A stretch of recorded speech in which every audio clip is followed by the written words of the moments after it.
The US and Ukraine have finally sealed their long-awaited deal on access to Ukraine's natural resources, and it is being interpreted by some as a win for President Zelensky of Ukraine over Donald Trump.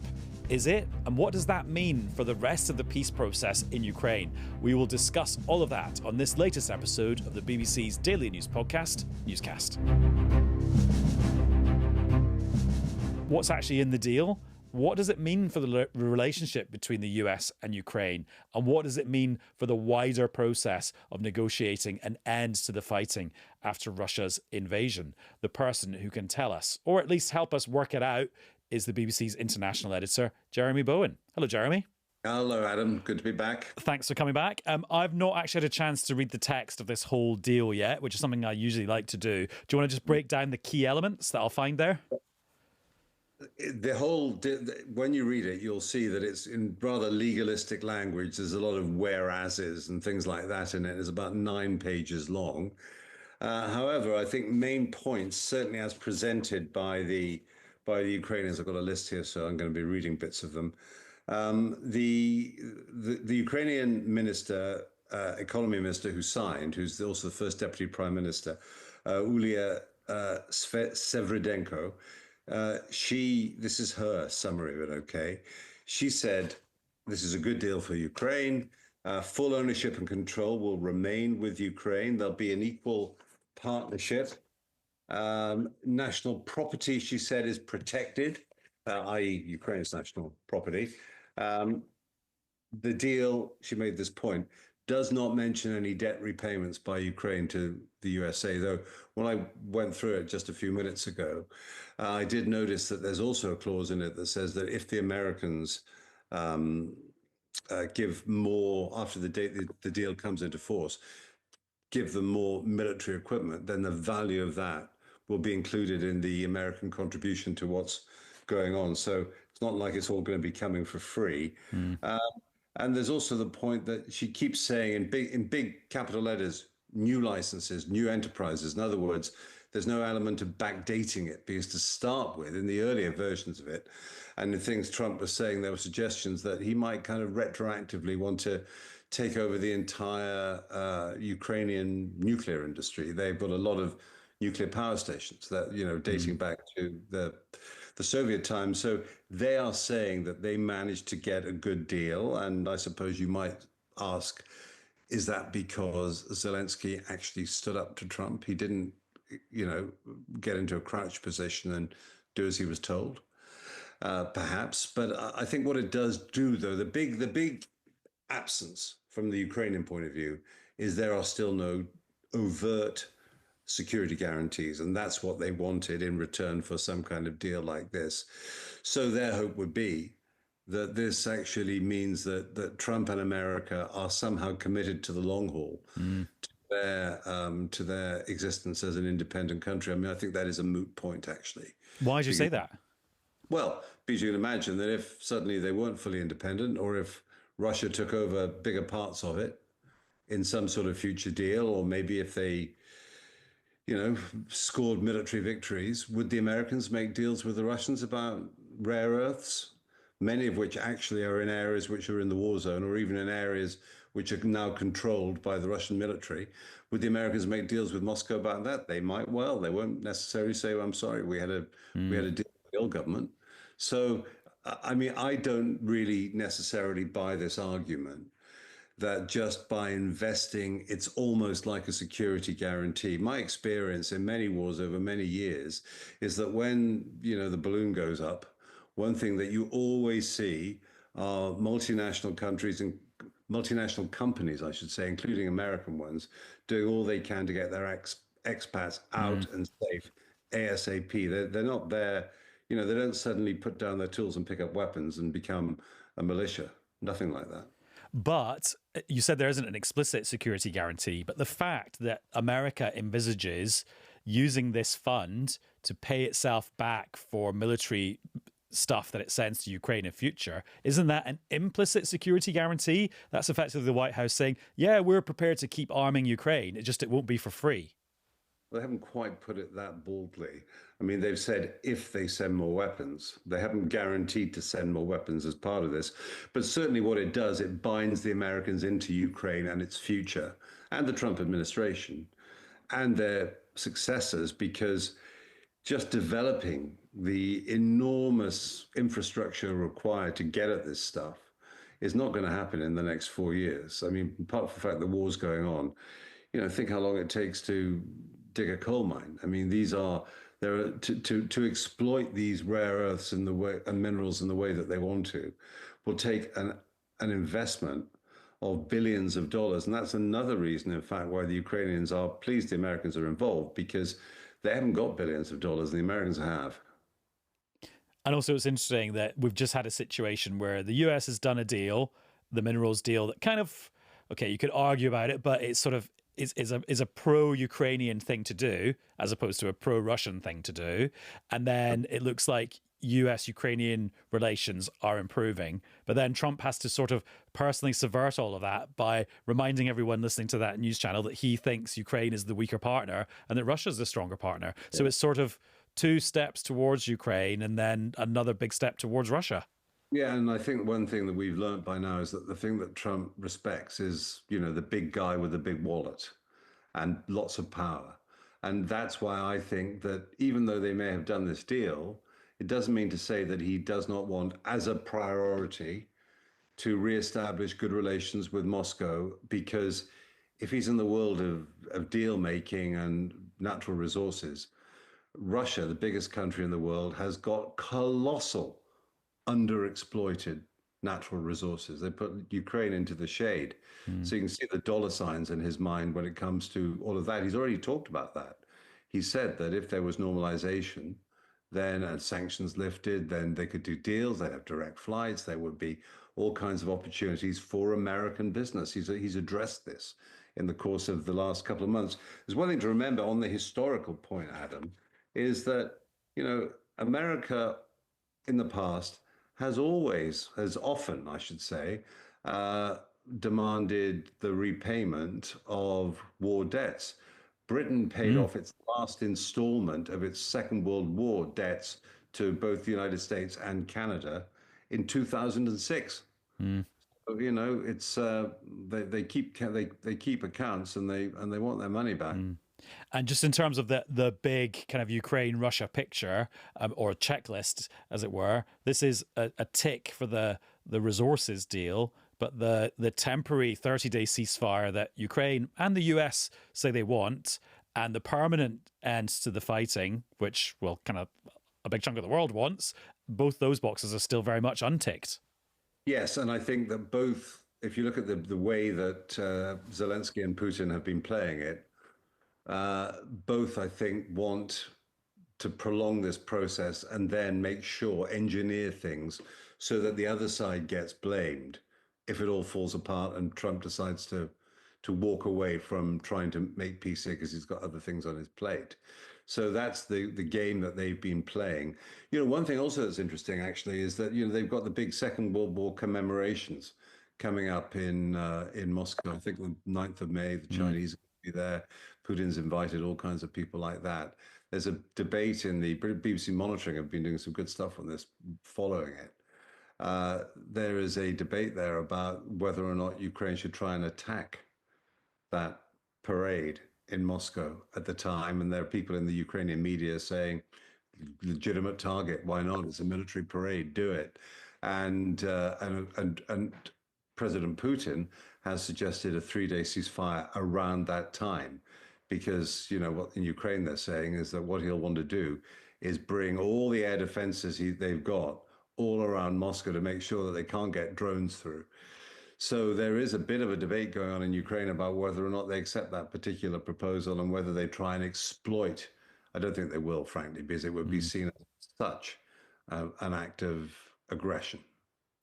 Oh, so Putin's offer of a 3-day ceasefire around about the Victory Day celebrations, as they call it in Russia, is actually for a ceasefire over the skies of Moscow, really, ultimately, as opposed to a ceasefire in eastern and southern Ukraine, really. This is what is being, this is the chatterati in Ukraine are saying, at the moment. Yeah. Interesting. Now, on a totally different note, we're doing another episode this bank holiday weekend of Old Newscast, where we go back to a big event from the recent past. And this weekend's is the fall of the Berlin Wall in 1989.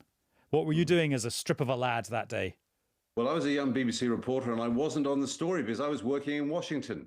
So I watched it on TV. I still remember my absolute, having grown up in the Cold War, I was 29 in 1989.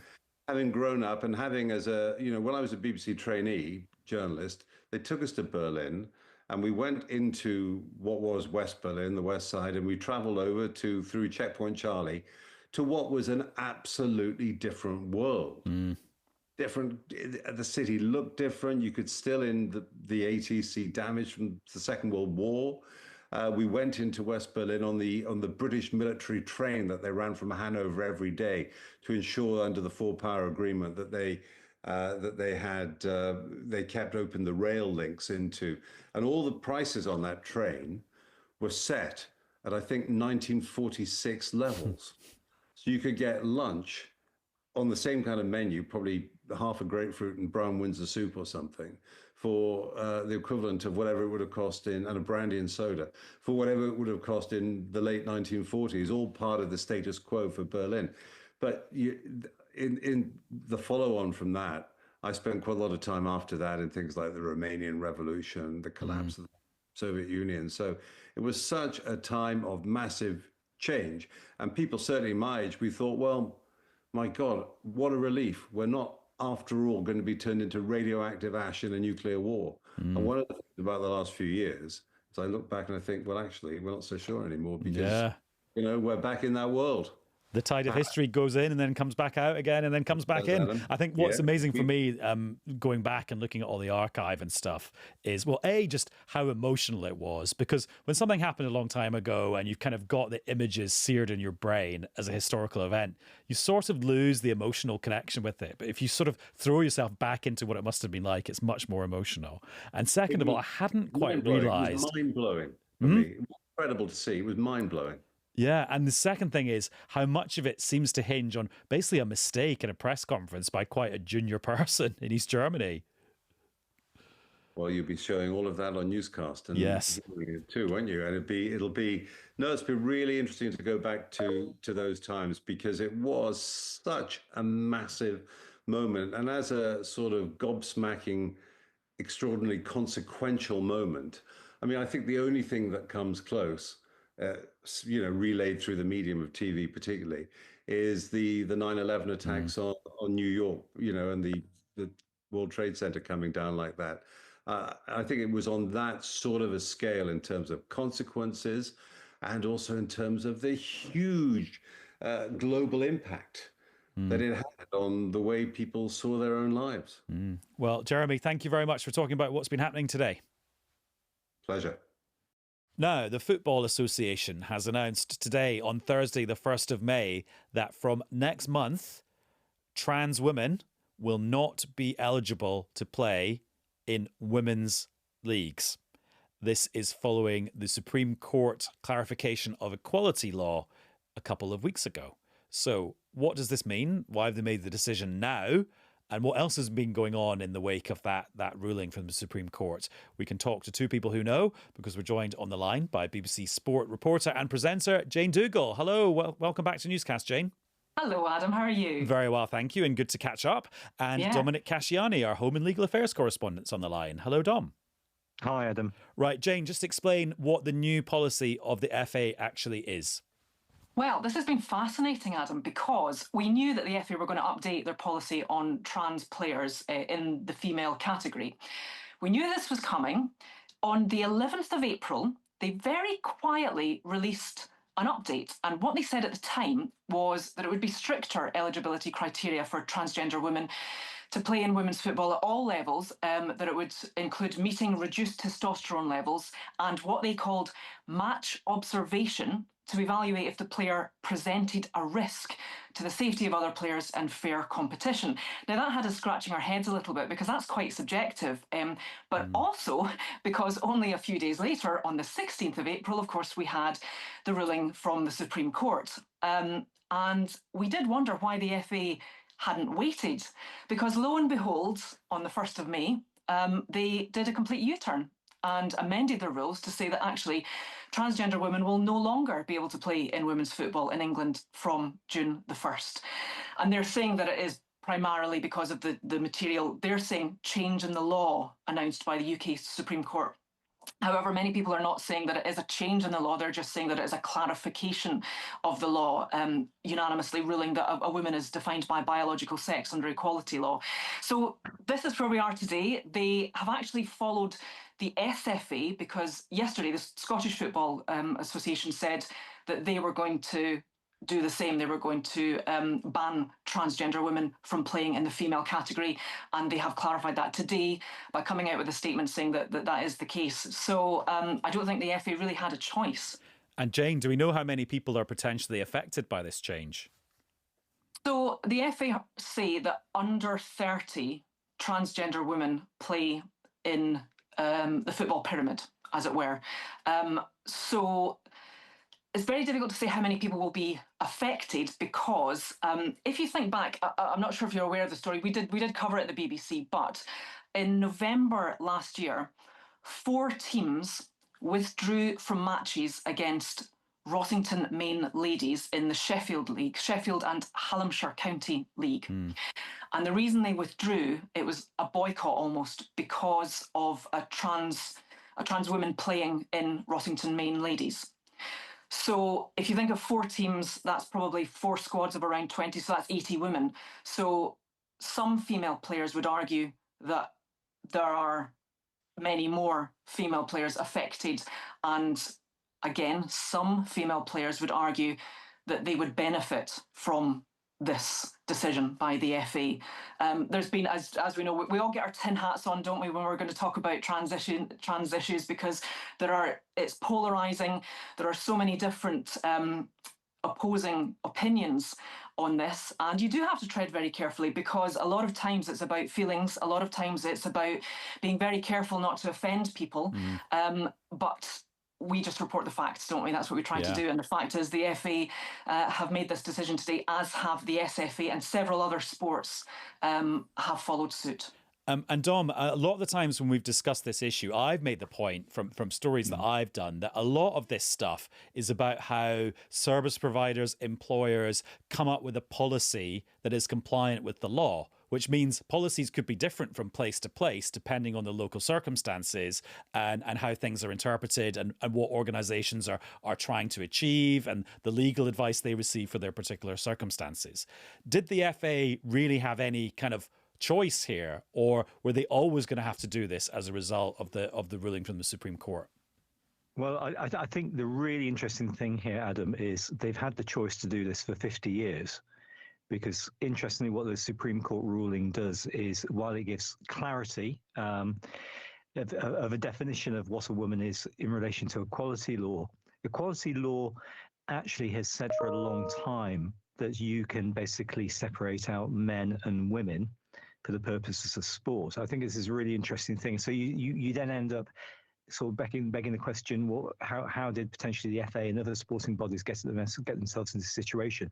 Let me just take you back through some history. The Sex Discrimination Act 1975, which was the most important first piece of legislation aimed at protecting women against unfair discrimination, had a very specific exception in it.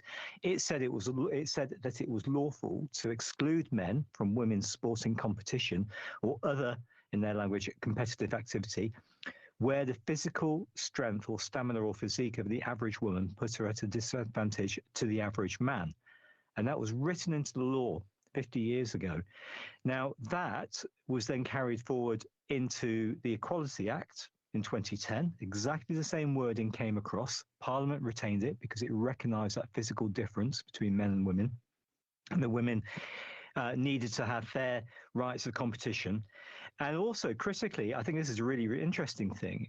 There is an element of the Gender Recognition Act itself. So that's the act which provides people who are transgender the opportunity to seek a certificate showing that they've transitioned from one gender to another. It says clearly that sporting organisations can stop a transgender person from taking part in a particular sport, even if they have the legally recognised certificate of having switched, because of these existing principles.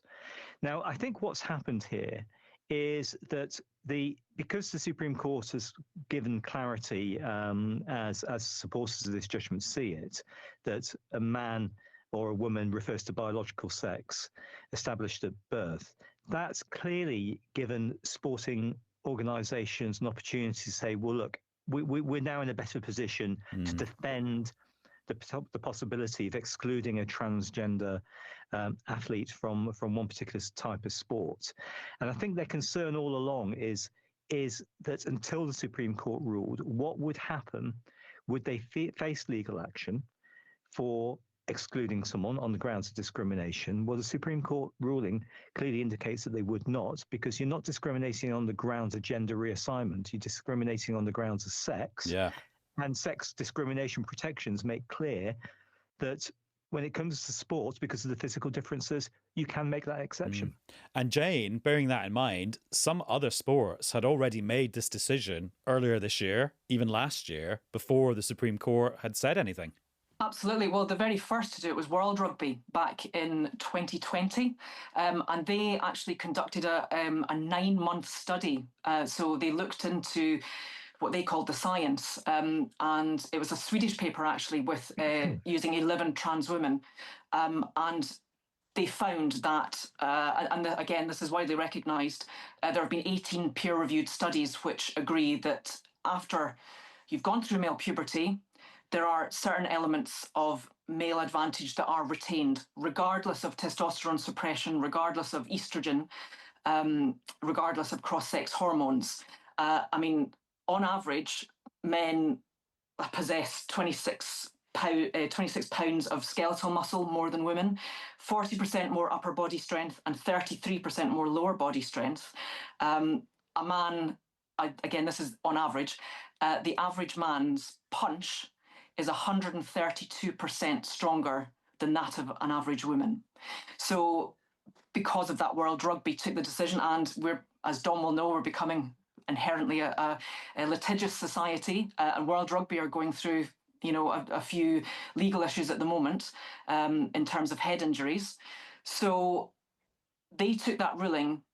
At the time, they said to protect themselves and to protect women from injuries to trans women. I think the percentage was that a female player was 30% more likely to be injured if they were tackled by a trans woman than of a biological woman in the women's game. So World Rugby took that decision.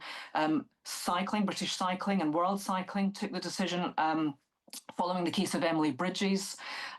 We know that the World Athletics have taken that decision a couple of years ago now. And today, England Netball have followed suit after the FA's decision that they will not allow trans women to take part in with biological women for them. And then we know also that the ECB, they've told the BBC that they are considering their stance and they are consulting with their lawyers as to what their updated trans policy will be, because at the moment they do permit trans women to take part in the women's game below level 3. The other really important protection in the law, which says that effectively trans people can be excluded from women's sports, is on the grounds of safety. That has always been there as well. So the point that Jane's making about the concerns in rugby and boxing, for example, about the strength of men, that safety issue is very, very clearly recognised by Parliament. So it's not just about unfair competitive advantage, it's about safety.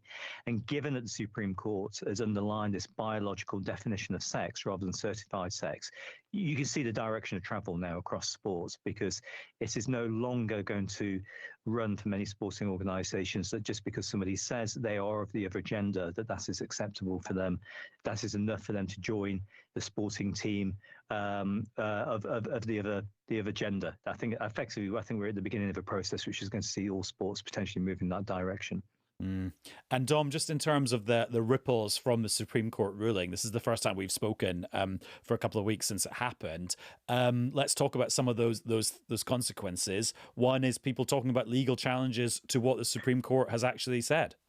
Yeah, I think we're in the very early days of this, and I think it's worth saying at the outset that supporters of the Supreme Court judgment, including the gender critical lobby, for want of a better expression, they say that, look, this is over, it's finished. We have clarity now. There is no appetite in Parliament to reopen this. That is not going to be enough for many trans campaigners who feel that one of the issues with this judgment is, in essence, it hasn't answered some of their questions.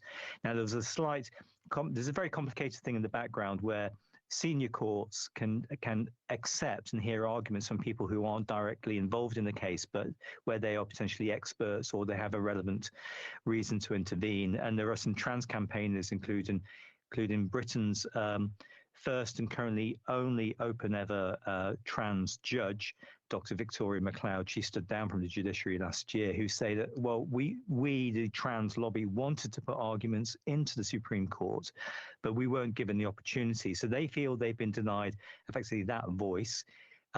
Dr. McLeod and others are looking at whether they can get a case into the European Court of Human Rights. Now, I've got no doubt that they've probably got the cash to do it because they've got a fundraiser going on and there's an awful lot of money going into that. Whether it gets out of the legal blocks, to continue our sporting metaphors today, it actually goes running, we'll have to see. I think it's a very complicated process. And it may be, for instance, they go to Strasbourg and say, we want you to look at our human rights grounds. And Strasbourg may say, well, you've got to start in the British courts first. So you've got that. I think one of the things which is really interesting in this as well, but we haven't heard a lot yet on this, is the question of intersex people. Now, medically, it is established that there are some people who have biological characteristics of men and women. They exist, medically speaking, but they don't really have a definition or place as a specific category in the law in the UK.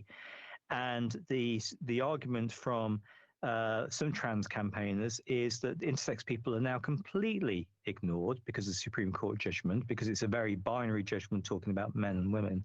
And I just wonder whether somebody will actually start some kind of legal pushing down that avenue as well, saying, hey, what about us?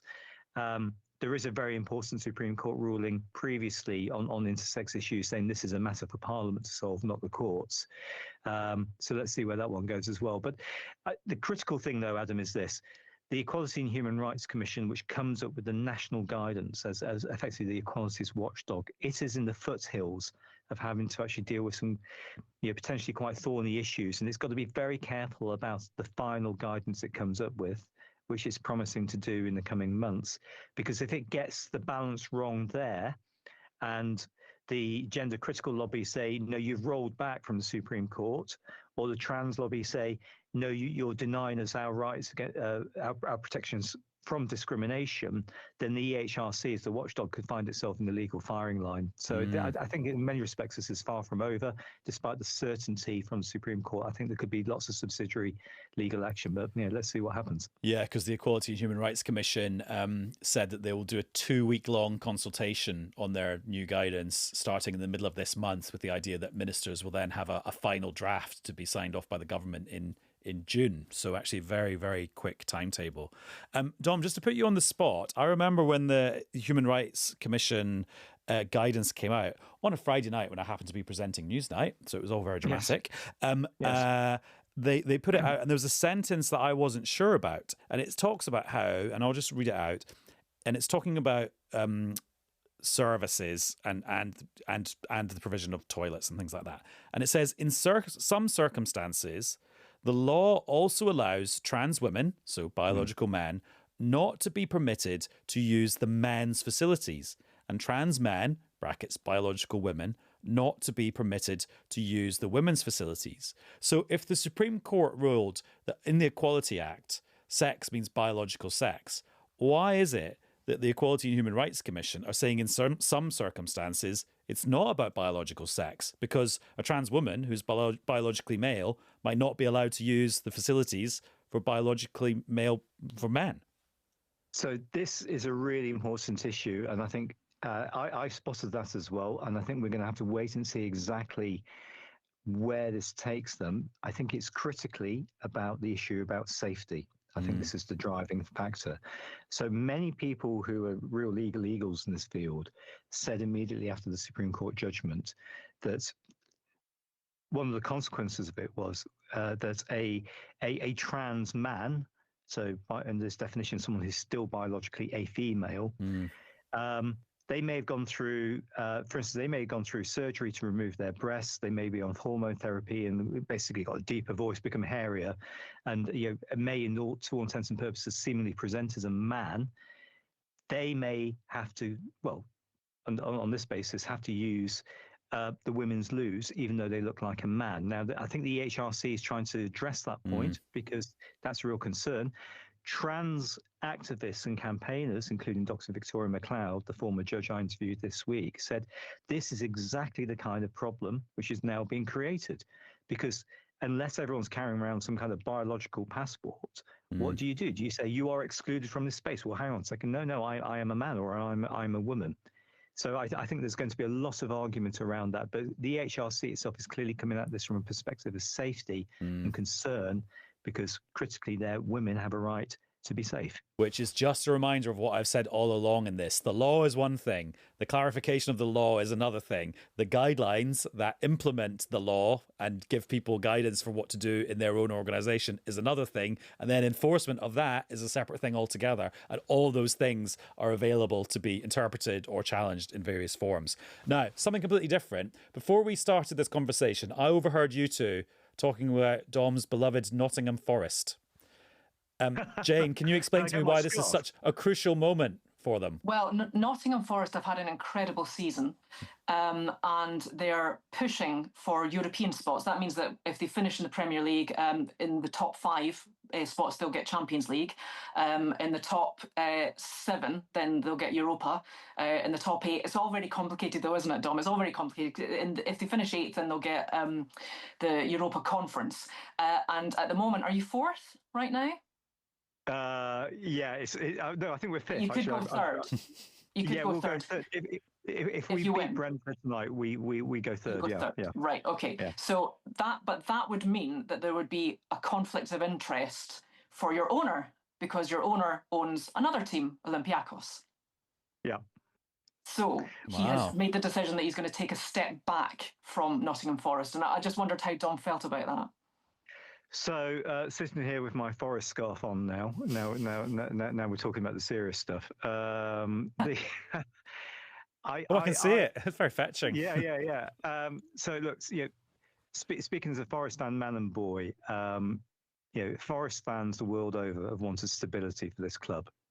We have a mighty and proud history, and I was a boy in the Trent End with my father during the Cloughie years. In fact, Forest players used to come into the restaurants where my dad worked at the time as an Italian waiter in Nottingham, and so we live in this city on that romance, and it was so important to us as part of the identity of the city. And we've been in the doldrums, for 2 decades. Terrible ownership, terrible lack of investment. It was dreadful. We were effectively the new Leeds, and apologies to Leeds. But that was Leeds have just been promoted. I know, but I'm talking about where we ended up, and then this kind of slightly crazy Greek guy comes along promising the earth, and everyone's going, okay, and then suddenly we accidentally get promoted, and it's like, oh my word, this is actually happening. Getting Forest tickets is like hen's teeth at the moment. It's so funny. So if Marinakis has to step back, that's fine, I think, because the stability of the club is paramount, and I think we've got stability, and I think what we want is stability. I think we want to have a sound investment plan. And I think a lot of us really looking forward to the possibility of the City Ground being rebuilt, partly because it's stuck at 30,000 at the moment. I think we could get 40 in. I'd love to see it that big. You know what, you two, this last 15 minutes has been very educational for me on multiple fronts, but I've been told we need to wrap it up, and that is coming from my colleague Chris, who is from Nottingham, but is a Notts County fan. Oh, well, as my father says, Adam, as my father says, raising children to be county fans is a tantamount to abuse. Well, less said about that, the better. Dom, thank you very much. Thank you very much. And Jane, good to catch up. Thanks, Adam. And that's all for this episode of Newscast. We'll be back with another one tomorrow, and I'll speak to you soon. Bye.